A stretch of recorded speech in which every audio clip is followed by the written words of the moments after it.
जब अल्लाह के प्यारे नबी हजरत मोहम्मद मुस्तफ़ा सल्लल्लाहु अलैहि वसल्लम की उम्र मुबारक सिर्फ 9 साल की थी, उन्हीं दिनों मक्का की सरजमीन पर एक सख्त जमाना आया।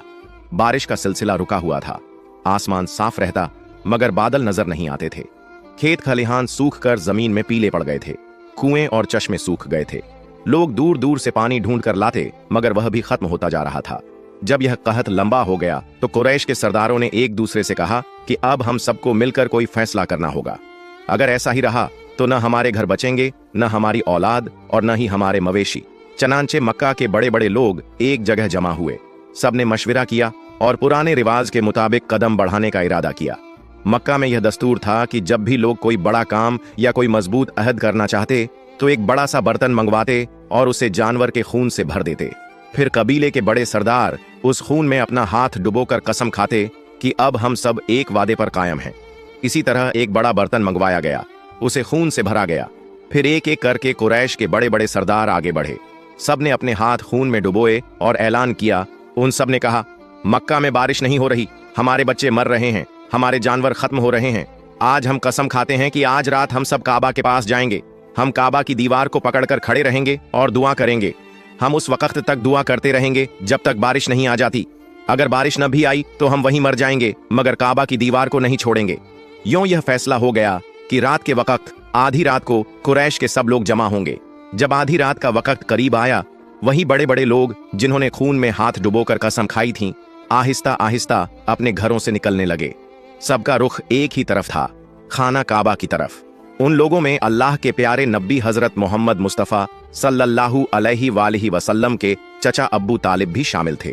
जैसे ही आधी रात का वक्त हुआ तो अब्बू तालिब भी अपने घर से निकलने लगे ताकि काबा के पास जा सके। आपने देखा कि आपके चचा कहीं जाने के लिए तैयार हो रहे हैं।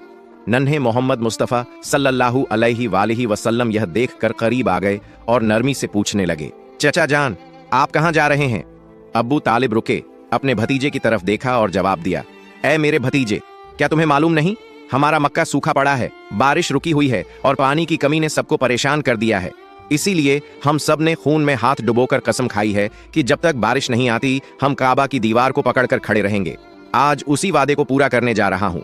यह सुनकर अल्लाह के प्यारे नबी हजरत मोहम्मद मुस्तफ़ा सल्लल्लाहु अलैहि वसल्लम ने अपने चचा अब्बू तालिब की तरफ देखा और नरमी से कहा, चचा जान, आप मुझे भी अपने साथ ले चलें। अब्बू तालिब ने फौरन जवाब दिया, नहीं बेटे, वहां मक्का के बड़े बड़े लोग जमा होंगे। ये सब कुरैश के सरदार हैं। अगर मैं एक बच्चे को साथ लेकर गया तो लोग मुझे क्या कहेंगे? मगर नन्हे मोहम्मद मुस्तफ़ा सल्लल्लाहु अलैहि वसल्लम ने फिर इसरार किया। अब्बू तालिब अपने भतीजे से बेपनाह मोहब्बत करते थे। भतीजे की यह जिद देखकर उनका दिल न मान सका। आखिरकार उन्होंने कहा, ठीक है, आओ मेरे साथ चलते हैं। यूं अब्बू तालिब ने अपने नन्हे भतीजे हजरत मोहम्मद मुस्तफ़ा सल्लल्लाहु अलैहि वसल्लम का हाथ थामा और उन्हें साथ लेकर रवाना हो गए। दोनों एक साथ चलते चलते खाना काबा के करीब जा पहुंचे। उधर मक्का के तमाम बड़े सरदार एक एक करके काबा के पास जमा हो गए। गिनती के मुताबिक कुल 32 बड़े लोग वहां मौजूद थे। यह सब वही थे जिन्होंने अहद किया था कि जब तक बारिश नहीं आती हम काबा की दीवार को पकड़े रखेंगे। जब मक्का के आम लोगों को खबर मिली, लोग अपने घरों से निकलने लगे। मर्द भी, औरतें भी, बूढ़े भी और बच्चे भी। हर कोई इस उम्मीद के साथ खाना काबा की तरफ बढ़ा कि शायद आज बारिश के लिए कोई रास्ता निकल आए। आहिस्ता आहिस्ता खाना काबा के अर्द गिर्द लोगों का हुजूम बढ़ने लगा। पूरा मक्का जैसे एक जगह जमा होने लगा। सब काबा के करीब जमा थे। लेकिन वो 32 सरदार जिन्होंने खून भरे बर्तन में हाथ डुबोकर कसम खाई थी, वो सब काबा के बिल्कुल करीब खड़े हो गए। इन्हीं के साथ अब्बू तालिब भी अपने भतीजे हजरत मोहम्मद मुस्तफ़ा सल्लल्लाहु अलैहि वसल्लम को साथ ले आए थे। जब उन लोगों की नजर एक बच्चे पर पड़ी तो वो सब हैरान रह गए। फौरन एक दूसरे की तरफ देखने लगे और अब्बू तालिब पर निगाहें गाड़ दी। फिर कुछ लोग गुस्से के साथ बोल उठे, ऐ अब्बू तालिब, ये क्या किया? तुम इस बच्चे को अपने साथ क्यों ले आए हो? क्या तुम्हें मालूम नहीं कि हम सब मक्का के बड़े बड़े लोग हैं? इस बच्चे का यहाँ कोई काम नहीं। अब्बू तालिब ने यह बात सुनी तो अपने भतीजे की तरफ मुड़े और नरम लहजे में कहा, ऐ मेरे भतीजे, जाओ पीछे जाकर बैठ जाओ। अल्लाह के प्यारे नबी हजरत मोहम्मद मुस्तफ़ा सल्लल्लाहु अलैहि वसल्लम फौरन खामोशी से पीछे हट गए और जाकर मजमे के पीछे बैठ गए। अब वो 32 सरदार आगे बढ़े। सबने खाना काबा की दीवार को मजबूती से थाम लिया। फिर एक साथ बुलंद आवाज में पुकारने लगे, ऐ काबा को पैदा करने वाले, हम पर पानी बरसा दे, बारिश अता कर दे। सब लोग रोते हुए दुआएं करने लगे। कोई काबा की दीवार को जोर से पकड़कर फरियाद करता। लेकिन वक्त गुजरता रहा, आसमान पर कोई बादल न आया। यूं ही करते करते पूरी रात गुजर गई। जब सुबह की रोशनी फैली, परिंदे जाग उठे और लोग अपने घरों को लौटने लगे, तब भी आसमान पर बारिश का कोई निशान न था। जमीन वैसी ही सूखी रही, बादल न आए और बारिश न हुई। सुबह का वक्त गुजरने के बाद सूरज आहिस्ता आहिस्ता ऊपर चढ़ आया। अब सूरज की तपिश बढ़ने लगी थी और उसकी गर्मी मक्का के हर कोने को झुलसाने लगी थी। वो लोग जो रात भर बारिश के लिए फरियाद करते रहे थे, दिन चढ़ने के बाद भी काबा की दीवार से लिपटे खड़े रहे और बार बार यही दोहराते। लेकिन आसमान बिल्कुल साफ रहा, बादल का एक टुकड़ा भी दिखाई न दिया। अब तो हवा भी गर्म हो चुकी थी, दिन तपने लगा था और काबा की दीवारें भी सूरज की गर्मी से दहकने लगी थीं। उस सख्त धूप में वो 32 लोग पसीने से शराबोर हो गए। उनमें से कई के जिस्म लड़खड़ाने लगे, कुछ तो चक्कर खाकर जमीन पर गिरने लगे, मगर फिर भी वो अपनी जिद पर कायम रहे और बारिश मांगते रहे। इतने में अचानक अब्बू तालिब को महसूस हुआ कि कोई उनका कपड़ा पीछे से खींच रहा है। उन्होंने पलट कर देखा तो सामने उनका भतीजा 9 साल का हजरत मोहम्मद मुस्तफा सल्लल्लाहु अलैहि वसल्लम खड़े थे। ये मंजर देखकर अब्बू तालिब का चेहरा सख्त हो गया। वो गुस्से से बोले, ए मोहम्मद, तुम यहां क्यों आए हो? नन्हे मोहम्मद मुस्तफा सल्लल्लाहु अलैहि वसल्लम ने निहायत अदब से कहा, चाचा जान, मुझे भी आने दीजिए ना, मैं दुआ करूंगा तो ऊपर वाला पानी बरसा देगा। अब्बू तालिब ने यह बात सुनी तो और भी हैरान हुए और सख्त लहजे में बोले, हम 32 लोग, मक्का के बड़े बड़े सरदार, रात भर से यहाँ खड़े हैं। हम सब ने बारिश के लिए फरियाद की, लेकिन ऊपर वाले ने पानी नहीं बरसाया। और तुम सिर्फ 9 साल के हो, तुम दुआ करोगे और बारिश बरस जाएगी? जाओ, जाकर अपनी जगह पर बैठ जाओ। ये सुनकर अल्लाह के प्यारे नबी हजरत मोहम्मद मुस्तफा सल्लल्लाहु अलैहि वसल्लम आहिस्ता से पीछे हटे और जाकर अपनी जगह पर बैठ गए। उसके बाद वो 32 के 32 लोग फिर से बारिश के लिए फरियाद करने लगे। सब एक साथ बुलंद आवाज से दोहरा रहे थे, ऐ काबा को पैदा करने वाले, हम पर पानी बरसा दे। ऐ काबा को पैदा करने वाले, पानी अता कर दे। यूं ही वक्त गुजरता गया। 2 से 3 घंटे और गुजर गए, मगर आसमान वैसा ही साफ रहा। न बादल आया, न बारिश का कोई निशान दिखाई दिया। जमीन पर गर्मी और भी बढ़ गई थी। सूरज की तपिश से लोग निढाल हो रहे थे। इतने में अचानक अब्बू तालिब को फिर से महसूस हुआ कि कोई उनका कपड़ा पीछे से खींच रहा है। उन्होंने पलट कर देखा तो एक बार फिर नन्हे हजरत मोहम्मद मुस्तफा सल्लल्लाहु अलैहि वसल्लम खड़े थे। अब्बू तालिब के चेहरे पर गुस्से के आसार आ गए। वो सख्त लहजे में बोले, ऐ मेरे भतीजे मोहम्मद, तुम फिर यहां क्यों आए हो? इस पर प्यारे नबी सल्लल्लाहु अलैहि वसल्लम निहायत नरमी से बोले, चचा जान, मैं इस बार पानी मांगने नहीं आया, मैं तो आपका पसीना पोंछने आया हूं। नबी करीम सल्लल्लाहु अलैहि वसल्लम ने अपनी चादर संभाली और मोहब्बत से अपने चाचा अब्बू तालिब के चेहरे से पसीना पोंछा। यह देखकर अब्बू तालिब पिघल गए और अपने नन्हे भतीजे को गले लगा लिया। इसी वक्त आप सल्लल्लाहु अलैहि वसल्लम ने आहिस्ता से फरमाया, चचा जान, मुझे आने दो, मैं एक काम करूंगा और ऊपर वाला पानी बरसा देगा। यह बात सुनकर करीब खड़ा एक शख्स चीख उठा, ऐ मक्का के लोगों, खुशखबरी है, पानी आ गया। लोग हैरान हुए और मोहम्मद सल्लल्लाहु अलैहि वसल्लम की तरफ मुतवज्जह हो गए। सब ने पुकारा, ऐ मोहम्मद सल्लल्लाहु अलैहि वसल्लम, आ जाओ, जल्दी आ जाओ। आप सल्लल्लाहु अलैहि वसल्लम आगे बढ़े और काबा के करीब खड़े होकर पूछा, तुम क्या कर रहे थे? लोगों ने कहा, हम बारिश के लिए दुआ मांग रहे थे। आप सल्लल्लाहु अलैहि वसल्लम ने फरमाया, जब तुम दुआ मांग रहे थे तो मैं पीछे था, अब जब मैं दुआ मांगूंगा तो तुम सब मेरे पीछे हो जाओ।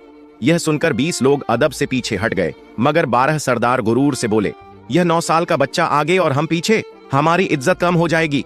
आप सल्लल्लाहु अलैहि वसल्लम ने सकून से अपनी चादर उतारी और फरमाया, ऐ मक्का के लोगों, पीछे हो जाओ। अगर एक बार मोहम्मद सल्लल्लाहु अलैहि वसल्लम पीछे हट गया तो बारिश कभी ना आएगी। यह फरमाकर नबी करीम सल्लल्लाहु अलैहि वसल्लम पलटने लगे तो 20 लोग घबरा गए। वे 12 जिद्दी सरदारों से बोले, खबरदार, अगर मोहम्मद सल्लल्लाहु अलैहि वसल्लम पीछे हट गए तो हम सब तबाह हो जाएंगे। यह सुनकर वे 12 भी नरम पड़ गए और सब पीछे हट गए। यूं मक्का के बड़े बड़े सरदार भी नन्हे मोहम्मद सल्लल्लाहु अलैहि वसल्लम के पीछे खड़े हो गए। सरदार बोले, ऐ मोहम्मद सल्लल्लाहु अलैहि वसल्लम, अब तो हम पीछे आ गए हैं, अब दुआ मांगो। आप सल्लल्लाहु अलैहि वसल्लम ने फरमाया, अगर मैं भी वही मांगूं जो तुमने मांगा तो फर्क क्या रह जाएगा? लोग हैरान होकर बोले, तो फिर आप क्या मांगोगे?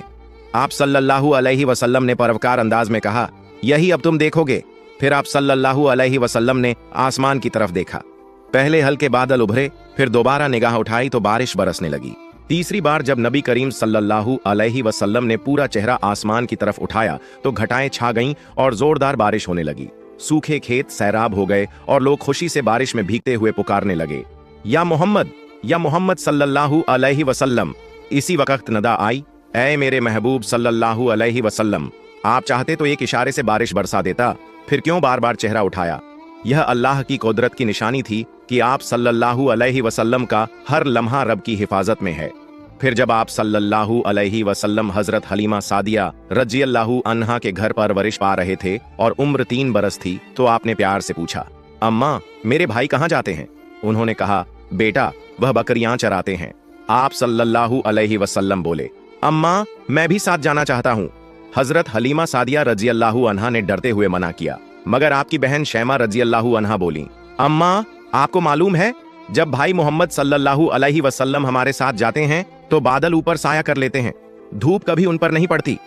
ये सुनकर हजरत हलीमा सादिया रज़ियल्लाहु अन्हा का दिल यकीन और खुशी से भर गया कि यह बच्चा अल्लाह की खास हिफाजत में है। हजरत शैमा की बात सुनकर हजरत हलीमा सादिया के दिल को सुकून तो मिला, मगर फिर भी माँ का दिल था, वह मोहम्मद सल्लल्लाहु अलैहि वसल्लम को अपनी आंखों से दूर भेजने से हिचकिचाती रहती। लेकिन जब रसूल पाक सल्लल्लाहु अलैहि वसल्लम ने बार बार बड़े प्यार और मासूमियत से इसरार किया तो आखिरकार हलीमा सादिया ने इजाजत दे ही दी। वह जानती थीं कि यह बच्चा खास है, मगर फिर भी ममता के हाथ मजबूर हो गए। यूं एक दिन अल्लाह के प्यारे रसूल सल्लल्लाहु अलैहि वसल्लम अपने रजाई भाइयों के साथ बकरियां चराने के लिए जंगल की तरफ गए। नन्हे शहजादे का अंदाज बड़ा ही निराला था। कभी किसी बकरी के सर पर हाथ फेर देते, कभी प्यार से आवाज देते, और हैरत की बात यह कि बकरियां भी उनके करीब होकर सुकून से चरने लगती। यह मामूल चंद दिन तक रहा। 4-5 दिन हजरत मोहम्मद सल्लल्लाहु अलैहि वसल्लम अपने भाइयों के साथ बकरियां चराने के लिए जाते और सब देखते कि जहां जहां आप सल्लल्लाहु अलैहि वसल्लम कदम रखते वहां न कांटे चुभते न बकरियां भटकती, बल्कि हर तरफ इत्मीनान और हिफाजत का साया होता। मगर एक दिन हजरत हलीमा सादिया दिल पर काबू न रख सकीं। उन्होंने प्यार से कहा, बेटा मोहम्मद सल्लल्लाहु अलैहि वसल्लम, आज के बाद आप बकरियां चराने नहीं जाएंगे। आप अभी बहुत छोटे हैं। मेरा दिल नहीं मानता कि आप धूप और जंगल की सख्ती सहें। मैं नहीं चाहती कि आपको जरा भी तकलीफ पहुंचे। आप सल्लल्लाहु अलैहि वसल्लम ने मां की बात को खामोशी से मान लिया। एक दिन गुजरा, दूसरा दिन भी गुजर गया, लेकिन तीसरे दिन अचानक घर में एक हंगामा बरपा हो गया। हजरत हलीमा सादिया का बेटा रोता हुआ अंदर आया। उसके चेहरे पर खौफ और आंखों में आंसू थे। हलीमा सादिया घबराकर बोली, बेटा क्या हुआ है, क्यों रो रहे हो? बच्चा हिचकियों के साथ बोला, अम्मा हमारी एक बकरी को जंगल में शेर उठा ले गया है। यह सुनकर हलीमा सादिया के दिल पर चोट लगी। ममता से भरे दिल में एक ही ख्याल आया कि अगर मोहम्मद सल्लल्लाहु अलैहि वसल्लम भी साथ होते तो न जाने क्या होता। उनकी आंखों से आंसू बह निकले और वह दिल ही दिल में अल्लाह का शुक्र अदा करने लगी कि उन्होंने ब्रोक्त मोहम्मद सल्लल्लाहु अलैहि वसल्लम को जंगल जाने से रोक लिया था। मगर साथ ही यह गम भी था कि घर की बकरियों में कमी आ गई। हजरत हलीमा सादिया के आंसू अभी तक गालों पर बह रहे थे। ऐसे में जब रसूल पाक मोहम्मद सल्लल्लाहु अलैहि वसल्लम की निगाह करम अपनी प्यारी अम्मी के चेहरे पर पड़ी तो अल्लाह के महबूब मोहम्मद सल्लल्लाहु अलैहि वसल्लम आगे बढ़े, नन्हे हाथों से हलीमा के आंसू साफ किए और बड़े प्यार से पूछा, अम्मा आप क्यों रो रही हैं, क्या हुआ है?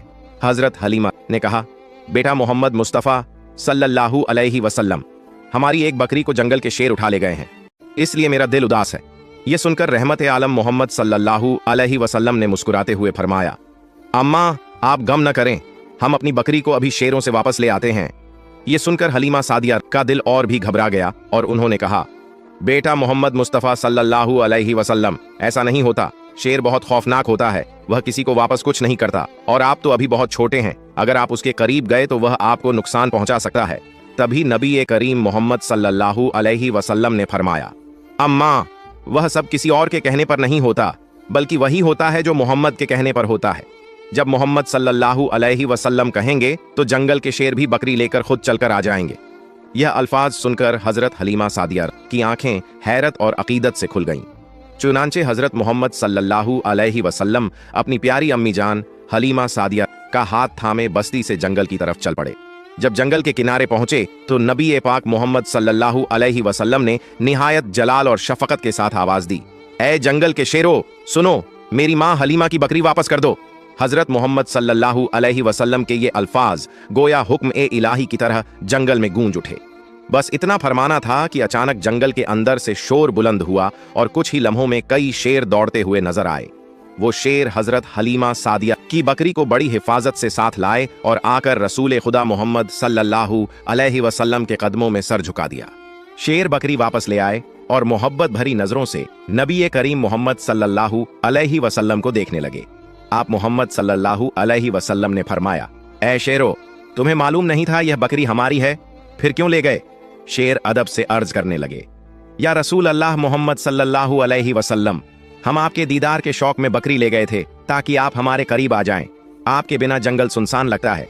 बकरी तो सिर्फ बहाना थी, असल मकसद आपका दीदार था। यह सुनकर हजरत हलीमा रजी अल्लाह ताला अन्हा की आंखों से आंसू बहने लगे। वो सोचने लगीं कि जंगल के दरिंदे भी इस बच्चे के सामने आजिजी से झुक रहे हैं। शेर ने अर्ज किया, या रसूल अल्लाह मोहम्मद सल्लल्लाहु अलैहि वसल्लम, अगर कोई गुस्ताखी हुई हो तो हमें माफ फरमा दें। आप मोहम्मद सल्लल्लाहु अलैहि वसल्लम ने मुस्कुराकर फरमाया, जाओ, तुम आजाद हो, मगर याद रखो किसी पर जुल्म न करना। यह सुनकर शेर खुशी से दहाड़ने लगे। हजरत हलीमा रजी अल्लाह ताला अन्हा के दिल में यकीन और बढ़ गया कि यह बच्चा आम नहीं, सारी दुनिया के लिए रहमत है। प्यारे दोस्तों, जरा सोचिए, जिस नबी सल्लल्लाहु अलैहि वसल्लम के दीदार के लिए जंगल के शेर भी तड़पते थे, फिर हम मोमिनों का तो और भी ज्यादा हक बनता है कि हम अपने प्यारे आका सल्लल्लाहु अलैहि वसल्लम से मोहब्बत करें, उनकी सुन्नतों पर अमल करें, उनके तरीके को अपनाएं, ताकि दुनिया और आखिरत में उनकी गुर्बत नसीब हो। अल्लाह पाक से दुआ है कि अल्लाह पाक हमें भी प्यारे नबी मोहम्मद सल्लल्लाहु अलैहि वसल्लम के बताए हुए रास्ते पर चलने की तौफीक अता फरमाए। आमीन। प्यारे दोस्तों,